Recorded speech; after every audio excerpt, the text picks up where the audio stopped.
Everyone, welcome to the Power of the Tribe. Welcome home 2020. Today, I have Captain of Industry, Darren Rawson, President of LMD Technologies.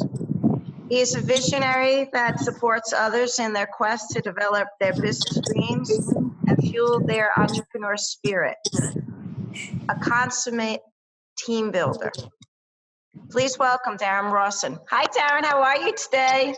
Hey, Maureen. Thank you. I'm doing great. As I shared earlier, I'm standing outside, so I appreciate the patience and a little bit of background noise if we've got it. But part of being not just having a well-rounded life as an executive, also I'm standing outside of my kid's orthodontic appointment. So part of life. I love that. And it's one of the better parts of life is being able to adapt and to shift and to just go with whatever comes your way. So, okay, tell us a little bit about, because my goodness, that is definitely a way of describing some of your background. Just tell our audience a little bit about your international business experience and a little, I couldn't do it justice, so I wanted to hear it from you. Yeah, absolutely. I appreciate that.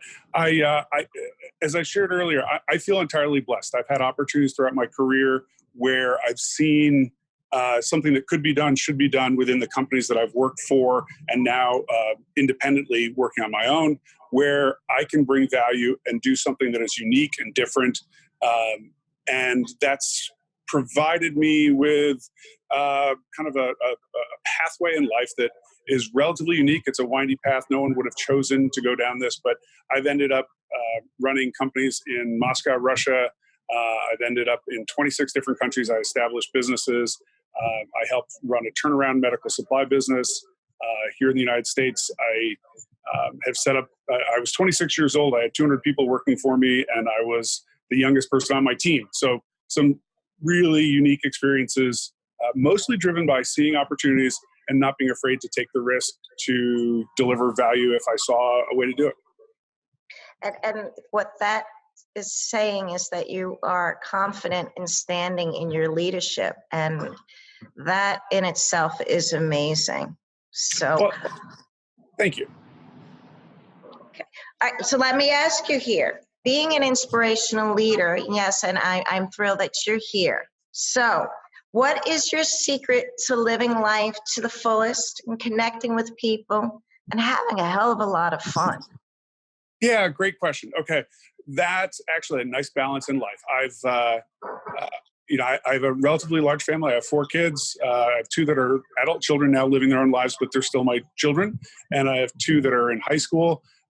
So balance is really important. At the same time, there are personal things that I want to accomplish professionally and developmental wise. But what I would say more so than anything, everything about life is about people and connecting with people and understanding them, understanding what motivates them, and finding ways that you can help each other. And that's having intuition to sense how people, what's important to them, what motivates them, what makes them be a better person, ultimately is the way that you find that people will succeed. And if you're working with them in that environment, you get that benefit. And I've been blessed with some really cool mentors and some really great team members throughout my career. It's amazing, that piece about being coachable and seeking coaches and those around you to mentor you is also such a super important piece of growth. Yeah, I've been fortunate and I've written about it as well in the past, the people who've influenced my life. And I've also learned that I had different coaches in different phases of my life and my career, people who were important and relevant to me when I was younger or earlier in my career that I probably moved beyond the value that they could provide me. It doesn't make them any less important to me, but I've also had to go out and seek different people at different points to really help me move to that next level personally. Absolutely. No, it's again, I'm hearing the openness to the people that you work with, and also openness to be able to learn and continue to learn. That's a really great lesson in life. Well, and it's driven by successes and by failures. So you've got to take those chances. And when you do those things, you find that even in failures, there's great lessons to be learned.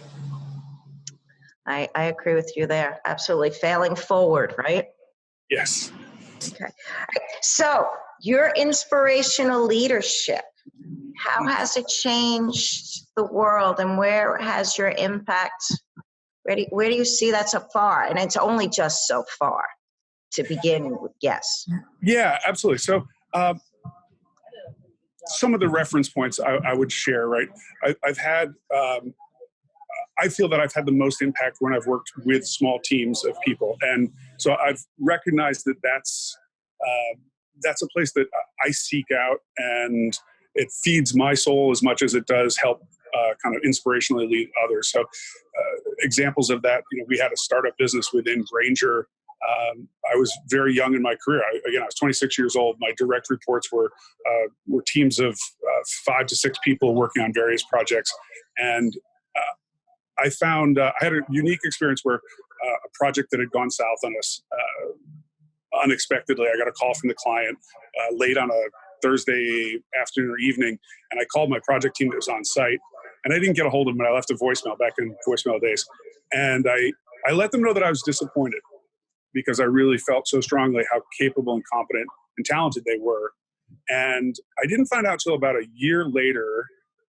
I knew that the project got back on track and my team did a great job. And I'd gotten a call the following week from the same client, said, I don't know what you said or did, but these guys jumped through hoops and it's working. Everything's in good shape. And I said, fantastic. I expect no less. Grateful to hear it.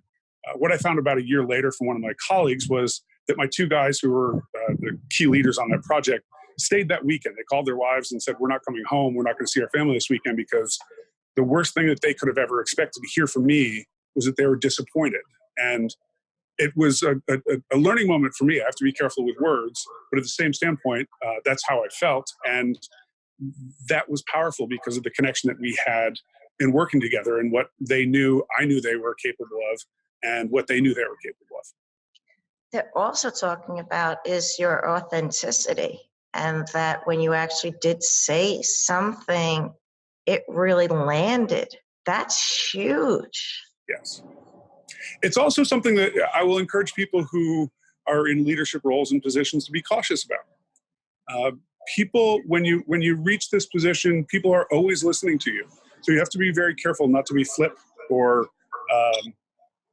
abusive or just cautious with your words.